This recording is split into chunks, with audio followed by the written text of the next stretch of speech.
que vocês já conhecem. Será que vocês lembram o que é um poema? Hoje, tia Júlia e tia Radassa foram passear e eu vou ficar aqui com vocês. Que demais! Bem, o poema é um texto que expressa sentimentos, emoções e desejos. É construído em versos que podem ser agrupados em uma ou mais estrofes, explorando a sonoridade e o ritmo das palavras. Que demais! Hoje eu trago para vocês um poema do Jorge Jacinto da Silva. Ele escreveu assim: é bom ser criança, é bom ser criança, brincar, a vida como uma balança, sentir as coisas simples, a alegria, onde todavia nada existia. Neste olhar meigo de esperança, vejo a sabedoria desta simplicidade, de como é lindo ser criança.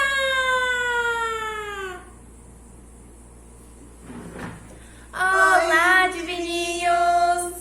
Tudo bem do lado daí? Tia Rada, como que a Divineca fala que a gente não vai vir pra aula, hein? Ela enganou os meninos, foi uma trollagem e tanto! Aquela trollagem, do jeito que vocês gostam.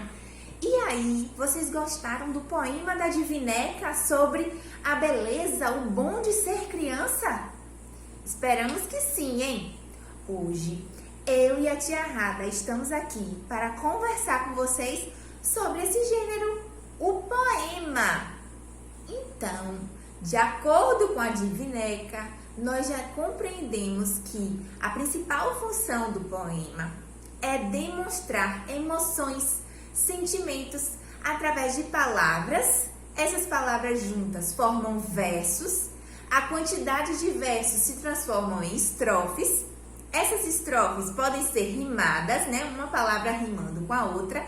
Então, a gente vai usar a sonoridade da palavra para fazer aquelas rimas e assim a gente considerar esse tipo de texto como um poema, galera. E aí, tia Radassa, você gosta de poemas? Ai, eu amo. E gosto dos que são de verso livre também, que é os que não rimam, né, tia Júlia? É verdade, existem aqueles poemas que não rimam, como a tia Rada trouxe. Versos livres, a gente pode escrever sem necessariamente ter essa obrigatoriedade de rimá-los. Olha que legal! E a partir disso, a partir desse pensamento de que esse poema tem o objetivo de trazer emoções e sentimentos, a gente para e pensa, tia Rada, o que são emoções? Quais emoções a gente pode colocar nesse texto? E aí, a gente vai lembrar de algumas. As principais são a alegria e a tristeza. Então, a gente vai trazer para vocês dois personagens que vocês vão lembrar com certeza, que a gente já viu na nossa aula presencial lá no início do ano. Vocês lembram, será? A alegria e a tristeza do filme Divertidamente. Eu sei que vocês amam. Então, nesse poema, a gente pode escrever sobre alegria, coisas que nos deixam felizes, e tristeza, coisas que nos deixam tristes, algo que aconteceu. No poema que a Divineca trouxe, É Bom Ser Criança, ela trouxe sentimentos de alegria ou de tristeza? O que vocês acham? Isso mesmo, galera, de alegria! Mas aí, tia Rada, eles podem ter alguma dúvida, como por exemplo, tia Julie, quando eu for escrever um poema, eu escrevo só sobre alegria ou sobre tristeza? Não, né, galera? A gente pode usar outros sentimentos nos nossos textos também, como o nojinho, como a raiva, como o medo, o amor, a paixão e tantos outros sentimentos que a gente vive no nosso dia a dia. Então, poema nada mais mais é do que algo vivenciado ou não e que a gente queira relatar de acordo com as emoções. Mas a gente precisa lembrar o seguinte, não é um texto qualquer, um texto corrido, onde a gente vai escrever sobre as emoções, né, tia Rada? A gente vai falar essas emoções, só que organizadas. Então, atenção à nossa lousa. Por quê? A gente já sabe que o poema é um texto escrito em versos. Então, a gente vai organizar essas ideias, essas informações sobre as emoções que a gente quer escrever em versos. Mas, tia Rada, o que são versos? Tia Júlia, o que são versos? Eu não sei, eu não lembro. Os versos, galera, são as linhazinhas que a gente usa em cada pedacinho do nosso poema. Então, bem, o verso é cada linha de um poema. A gente coloca cada linhazinha a nossa ideia, tranquilo? E quando a gente tem várias linhazinhas, 2 ou mais, a gente pode separar essas ideias em estrofes. Olha que nome diferente. Estrofes. Então, é esse conjuntinho de versos. O conjuntinho de linhas, versos, são as estrofes.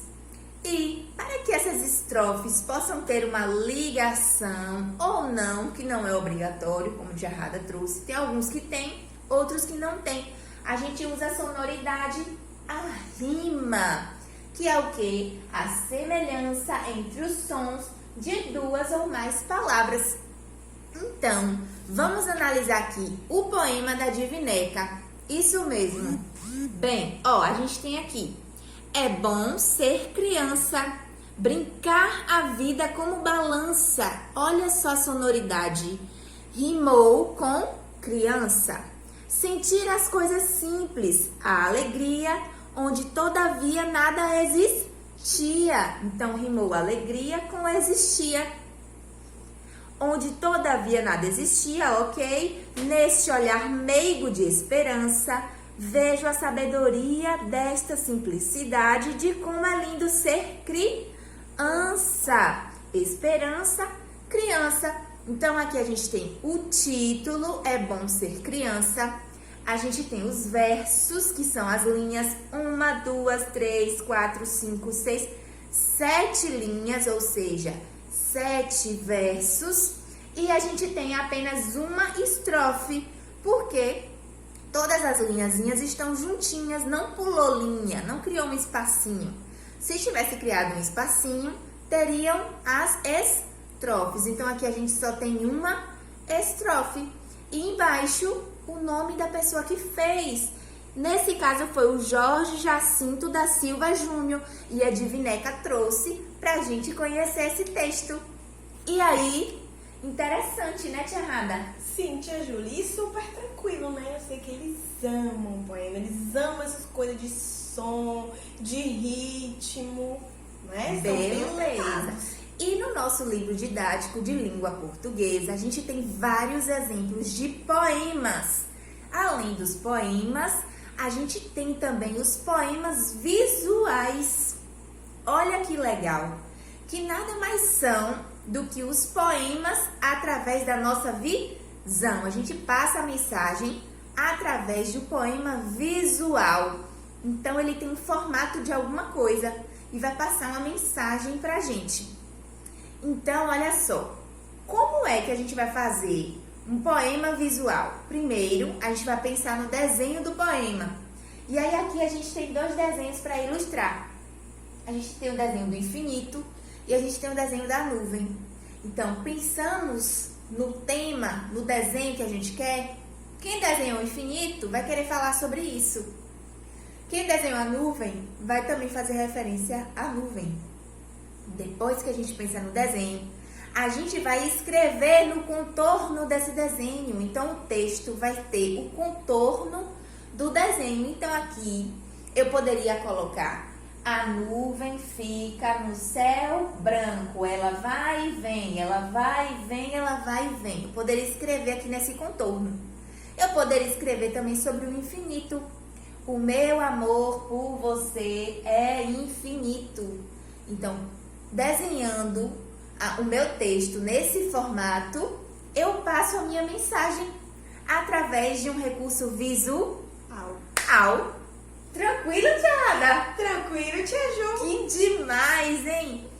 E, galera, a gente não pode esquecer que para fazer um poema, a gente precisa se antenar a algumas questões gramaticais também.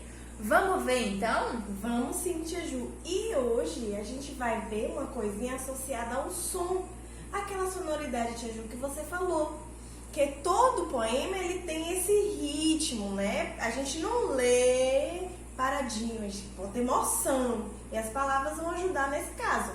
Então, hoje a gente vai ver, reforçar um conteúdo, um conhecimento que nós já temos sobre os sons das letras, tá?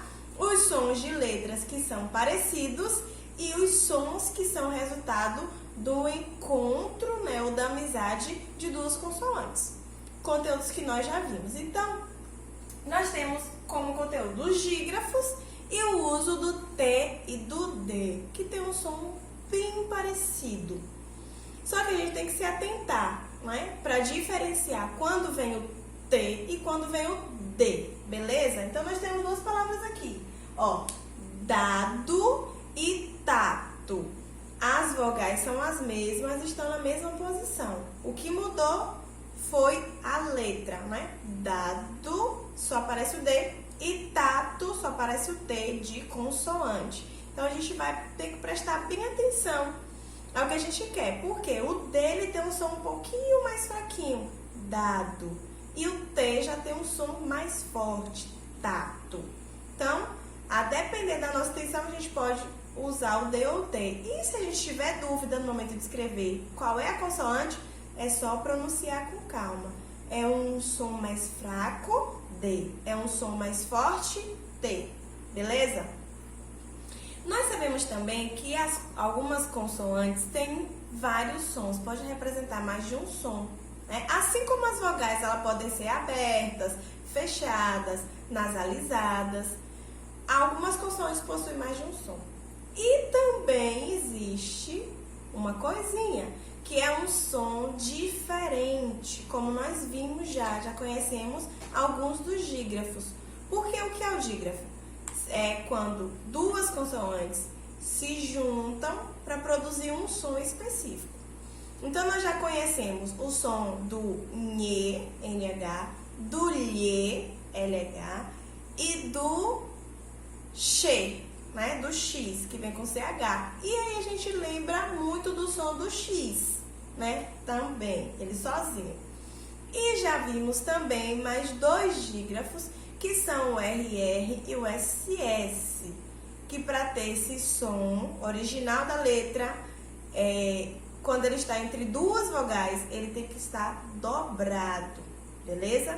Então, nós temos o chamar, CH, e a gente lembra, quando a gente tem o CH, o NH e o LH, eles têm que ficar na mesma sílaba, lembra? Nós vimos isso na última semana. Quando é o RR e o SS, a gente precisa separar a sílaba, eles ficam em sílabas separadas, né? Um faz parte do final da sílaba e o outro do início da sílaba seguinte, beleza? Então, temos colheita, o LH, carroça, ó, tem o A antes e o O depois. Então, a gente coloca o Rzinho lá dobrado. Carinho. Eu poderia botar assadura também como uma palavra que tem SS e que precisa estar os dois juntinhos ali porque está entre vogais. Então, assim, a depender da nossa intenção, na hora de escrever um poema, seja um poema normal, em versos mais longos, separado por estrofes, seja no poema visual, a gente pode colocar essa sonoridade. E aí a gente pode jogar com o nosso conhecimento, tanto do uso do T e do D, quanto com o uso também de dígrafos, beleza? Agora ficou super tranquilo, não foi, Tia Ju? Demais, muito tranquilo. E vocês do segundo ano são diferenciados, vocês sabem, né, galera? Então, com certeza ficou tudo certinho aí, não é? Ficou sim, muito bem claro. E a gente vai perceber tudo isso quando eles produzirem, né, Tia Ju? Que a gente vai ver esse recurso todo aí, que eles vão botar pra lá, como dizem, Isso né? aí. A gente espera que vocês tenham gostado e a gente se vê logo em breve na nossa aula online. Um beijo e até lá!